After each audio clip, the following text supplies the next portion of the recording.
everyone, my name is खुशी विश्वास और आज के इस वीडियो में I'm going to tell you about the last 20 days NEET strategy। अब मैं इस वीडियो में बिल्कुल भी फर्जी बात नहीं करने वाली हूँ। मैं आपको ये नहीं बताऊंगी कि आपने कुछ भी नहीं पढ़ा, आपको कुछ नहीं आता और 20 दिन में नीट क्रैक हो जाएगा। Of course not। I'll just tell you how to approach these 20 days to get the maximum output। Now, दो तरीके के बच्चे होते हैं। एक जिनका सिलेबस कंप्लीट हो चुका है, कॉन्ग्रेचुलेशंस, लाइक आप बहुत अच्छे पोजीशन पे हैं। एंड सेकेंड जिनका सिलेबस कंप्लीट नहीं हुआ। अब ये बच्चे बिल्कुल भी डिसहार्टन होने की जरूरत नहीं है, because I was one of the students जिसका इस टाइम तक सिलेबस कंप्लीट नहीं हुआ था। मेरे भी कुछ चैप्टर्स रह गए थे and it is completely possible to crack NEET in the stage, so don't get disheartened at all. Now first of all, the people जिनका सिलेबस कंप्लीट हो चुका है उनकी लाइफ में ना सिर्फ दो चीजें हैं, मॉक टेस्ट एंड रिविजन। तो मॉक टेस्ट आपको हर हफ्ते 2 देना ही देना है, लाइक मिनिमम 2, और ज्यादा दे सकते हैं तो बहुत अच्छी बात है। बट मॉक टेस्ट देना सिर्फ इनफ नहीं है, मॉक टेस्ट दे के उसे एनालाइज करना उतना ही जरूरी है, बल्कि उससे ज्यादा जरूरी है। सो जितना समय आप टेस्ट देने में लगा रहे हैं ना, उतना ही समय उसको एनालाइज करने में लगाइए। अब एनालिसिस में ना 2 चीजें वेरी इंपॉर्टेंट है। पहला कि जो सवाल गलत हुआ वो क्यों गलत हुआ, आपका क्या क्या ऐसा था जो उस समय दिमाग में नहीं आया, क्या वो सिली मिस्टेक थी या कॉन्सेप्चुअल मिस्टेक था या याद ही नहीं था, तो वो आप अप्रोच करो कि उस समय आपके दिमाग में क्या था जिससे वो क्वेश्चन सॉल्व नहीं हुआ या फिर वो क्वेश्चन गलत हो गया। या दूसरा, अब दूसरे प्रकार के क्वेश्चन जो ज्यादातर बच्चे निग्लेक्ट कर देते हैं वो होता है कि आपने क्वेश्चन अटेम्प्ट कर लिया, उस टाइम पे वो क्वेश्चन सही भी हो गया, बट जब आप उसे कर रहे थे ना, you were in a confusion कि कौन सा ऑप्शन सही है, या फिर लाइक आप श्योर नहीं थे उसका आंसर, बट आपने तुक्के में कर दिया। लाइक अब एलिमिनेशन कह सकते हैं उसे, कि आपने 2 ऑप्शन एलिमिनेट कर ली, फिर 2 ऑप्शन बचे, 2 में से एक आपने मार्क कर दिया।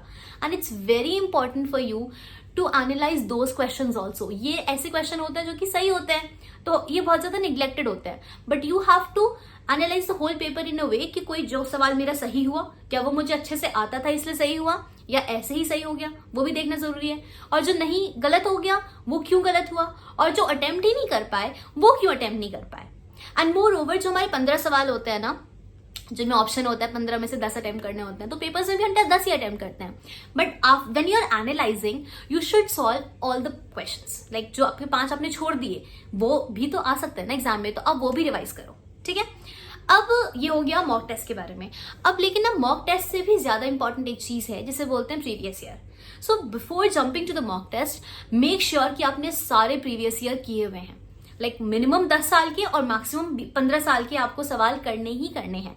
You will get an idea कि किस प्रकार से क्वेश्चन आ रहे हैं एक पर्टिकुलर टॉपिक में। आपने टॉपिक तो पढ़ लिया, बट किस प्रकार से उसके क्वेश्चन बन सकते हैं। लाइक कभी कभी होता है कि ये तुमने सोचा ही नहीं था कि ऐसा भी सवाल बन सकता है, तो ये आपको प्रीवियस ईयर ही सिखाएगा, ठीक है। अब second thing which is important for you all is revision, क्योंकि revision revision revision revision is the key to the success in NEET examination. क्योंकि at the end you will be having a huge syllabus, like एक बहुत बड़ा सा chunk of syllabus है, और इस पूरे सिलेबस को याद रखना it requires lots and lots of revisions, like multiple revisions, जितने बार आप कर सको, it's never enough, okay, and whenever it is compared mock test या revision, so I always give priority to revision। क्योंकि mock test में क्या है कि आपका एक चैप्टर में से 1 सवाल आ जाएगा, 2 सवाल आ जाएगा, मैक्सिमम 3 सवाल आ जाएगा, but those 3 questions can not जज कि आपका वो चैप्टर कितना स्ट्रांग है। हो सकता है वो टॉपिक आपका आता हो तो सवाल निकल गया, बट मेन पेपर में जरूरी नहीं है ना वो सवाल आए, उस चैप्टर में से तो कोई भी सवाल आ सकता है। So you have to complete that chapter very nicely, you have to revise it again and again, and it's not only for bio, it's for the chemistry, for physics, दोनों के तीनों सब्जेक्ट्स के लिए ये इक्वली इंपॉर्टेंट है कि आप revision करें ही करें। नाउ फॉर दोज जिनका सिलेबस कंप्लीट नहीं हुआ, तो अभी उनकी फर्स्ट प्रायोरिटी सिलेबस कंप्लीशन होना चाहिए। अभी ना बहुत ज्यादा वाइल्ड थॉट्स आते हैं कि पहले हम रिविजन कर लेते हैं, बाद में सिलेबस कंप्लीट कर लेंगे। It is never possible. And के डेज में आप नया टॉपिक नहीं उठा सकते, बिल्कुल भी नहीं। It's like it's the blunder, कभी नहीं करना है और होगा भी नहीं आपसे, ठीक है। So this is the time when you have to complete the syllabus जितना जल्दी हो सके। और इस समय का पोटेंशियल ना अलग ही लेवल का होता है। लाइक आप जो सोच नहीं सकते थे कि मैं एक दिन में पूरा चैप्टर किए जा रहा हूं, ऐसा हो जाता है, ठीक है। तो अभी की एफिशिएंसी को निग्लेक्ट मत करो, अभी आप कुछ भी कर सकते हो।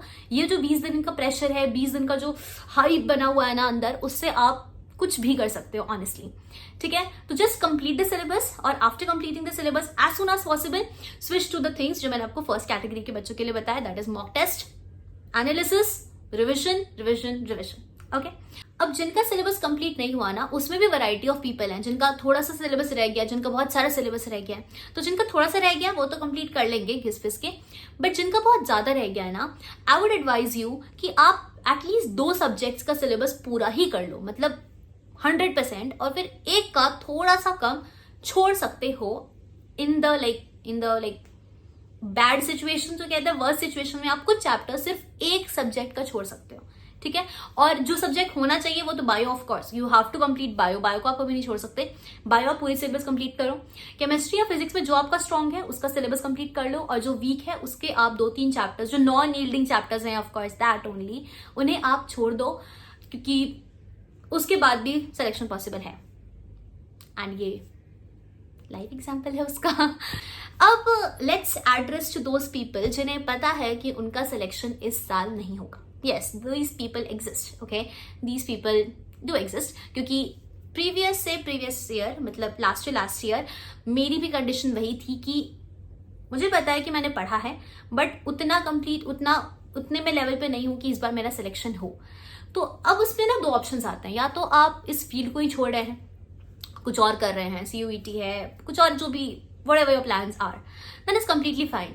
But if you want to give NEET next year too, तो इसका मतलब ये नहीं है that you are at a very good place कि हाँ 20 दिन तो ऐसे ही मजे में निकालेंगे और उसके बाद हम नई तैयारी स्टार्ट करेंगे। No, not at all. You have to understand कि आप अगले साल पेपर तभी देंगे जब आपके पेरेंट्स आपको अलाउ करेंगे, या फिर जब आपके अंदर खुद का भी तो कॉन्फिडेंस होगा, तभी तो आप दे पाएंगे। So for them also these 20 days are very very very important. Like give your best in it. अभी आप अगर 200 की कैटेगरी में है तो 300 की कैटेगरी में आप जा सकते हैं, एंड आप जाइए, क्योंकि आप अगर 200 ला के 600 का टारगेट अगले साल आप चेज करेंगे, it will be more difficult than आपके पास अगर 300 मार्क्स होंगे और फिर आपको 600 भी जाना होगा, तो you will see that gap very little, and it will be possible for you and even for your family to trust you. समझ में आ रही है?